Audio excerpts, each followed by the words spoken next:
Hello everyone. Today talk about chest X-ray and some related disorder. Total 8 disorder and discuss one by one. Name: pneumonia, tuberculosis, pleural effusion, pneumothorax, COPD, foreign body, lung cancer and कार्डियोमेगेली. ठीक है, तो हम पहले देखते हैं जो इसमें black black वाला पार्ट जो है वो है एयर वाला पार्ट, और जो वाइट है वो होता है dense material and some bone and metal. ठीक है, तो हम इसमें जो चेस्ट होता है उसमें डिसऑर्डर में टोटल हम 4 टाइप में डिवाइड कर रखे हैं. पहला होता है कंसोलिडेशन, जिसमें आता है लोबर न्यूमोनिया एंड एल्वियोलर एडिमा. ठीक है, कंसोलिडेशन मतलब होता है ना कि जो एयर का डेंसिटी से ज़्यादा जिसका डेंसिटी होता है, जैसे कि हो गया ब्लड, पस, वाटर एंड सेल. जो इंटेस्टाइनल डिसऑर्डर होता है वो मतलब जो एल्वियोलाई से जो भी अटैच रहता है मेम्ब्रेन, वो थिक हो जाता है. ठीक है, जैसे कि ये सारा हो गया, ये हो गया कंसोलिडेशन वाला पार्ट. थर्ड जो होता है वो नोड्यूलर या मास होता है, क्यों मतलब growth of cell in the lungs, ये सारा पार्ट हो गया. ठीक है, और चौथा जो होता है एटिलेक्टेसिया. ठीक है, मतलब होता है कि कोलैप्स ऑफ एल्वियोलाई. तो पहला अपना है निमोनिया, उसका हम एक्सरे देखते हैं. ठीक है, तो ये जो हो गया अपना नॉर्मल एक्सरे. ठीक है, ये अपना नॉर्मल एक्सरे. निमोनिया मतलब होता है कि फ्लूइड एकुमुलेट हो जाता है अपने लंग्स में. ठीक है, तो देखो इसमें कंसोलिडेशन का फॉर्मेशन होता है जो हाँ कहाँ पे है, right lower part of lungs में है. ठीक है, ये इसमें जो डायफ्राम होता है नॉर्मली होता है.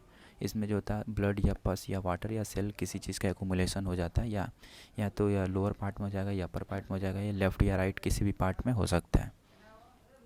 सेकेंड जो देखते हैं एक्सरे, ट्यूबरकुलोसिस का एक्सरे देखते हैं. इसमें हमें दिखाई देगा स्मॉल कैविटी सब दिखाई देगा, जैसे कि यहाँ पे स्मॉल कैविटी दिखाई दे रहा है.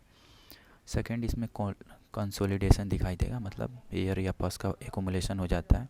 थर्ड जो होता है इसमें hilar and media sternum lymph adenopathy, मतलब इनलार्जमेंट ऑफ लिम्फ नोड, उसके वजह से पार्शियल या कंप्लीट ऑब्स्ट्रक्शन हो जाएगा. फिर उसके वजह से एटिलेक्सिया हो जाएगा, मतलब कोलेप्स ऑफ एल्वियोलाई, उसके वजह से लंग्स में कोलेप्स हो जाता है. ठीक है, ये अपना सेकंड हो गया ट्यूबरकुलोसिस का एक्सरे. थर्ड हो गया कि प्यूलर इफ्यूजन का. ठीक है, प्यूलर इफ्यूजन मतलब होता है फ्लूइड का एकुमुलेशन हो जाता है लंग और चेस्ट वाल के बिटवीन. मोर देन 175 ml जो फ्लूइड एकुमुलेट होता है उसी को बोलते हैं प्यूलर इफ्यूजन. ठीक है, इसमें स्टेथोस्कोप लगाने के बाद कोई भी साउंड सुनाई नहीं देगा.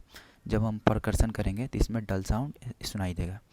जो इसमें सीपी एंगल होता है, ये जो सीपी एंगल होता है इसमें शो नहीं करेगा, ये सीपी एंगल कंप्लीट ख़त्म हो जाएगा. ठीक है, ब्लड या फ्लूइड के एक्युमुलेट हो जाने की वजह से लंग्स और चेस्ट वाल के बीच में, उसकी वजह से लंग्स कोलेप्स हो जाता है. ठीक है, यहाँ पे लंग्स कोलेप्स हो गया, यहाँ पे पूरा लंग्स कोलेप्स हो चुका है. ठीक है, तो अपना चौथा हो गया न्यूमोथोरेक्स. ठीक है, न्यूमो मतलब होता है एयर, थोरेक्स मतलब होता है lung. Feeling of air in the plural cavity. ठीक है, मोर air the area between the parietal and visceral pura, मतलब बहुत ज़्यादा एयर एकुमुलेशन हो जाता है. जो नॉर्मल एक्सरे है होता है ये, उससे बहुत ज़्यादा एयर एकुमुलेशन हो जाता है, उसकी वजह से मोर डार्कर दिखाई देता है. ठीक है, इसमें जब परकर्शन करेंगे तो हाइपोरेजोनेटिक साउंड सुनाई देगा और मीडिया स्टर्नम शिफ्ट हो जाएगा. ठीक है, क्यों शिफ्ट होगा, ड्यू टू प्रेशर की वजह से, और अफेक्ट करेगा लंग्स को, कंप्रेस हो जाता है. ठीक है, ये हो गया अपना न्यूमोथोरेक्स. ठीक है, इसमें बस यही है कि एयर बहुत ज़्यादा एकुमुलेशन हो जाता है नॉर्मली से. न्यूमोथोरेक्स में एयर का एकुमुलेशन होता है और प्यूलर डिफ्यूजन में फ्लूइड का एकुमुलेशन होता है. और फिफ्थ अपना देखते हैं क्रोनिक ऑब्स्ट्रक्टिव पल्मोनरी डिजीज, जिसको बोलते हैं सीओपीडी.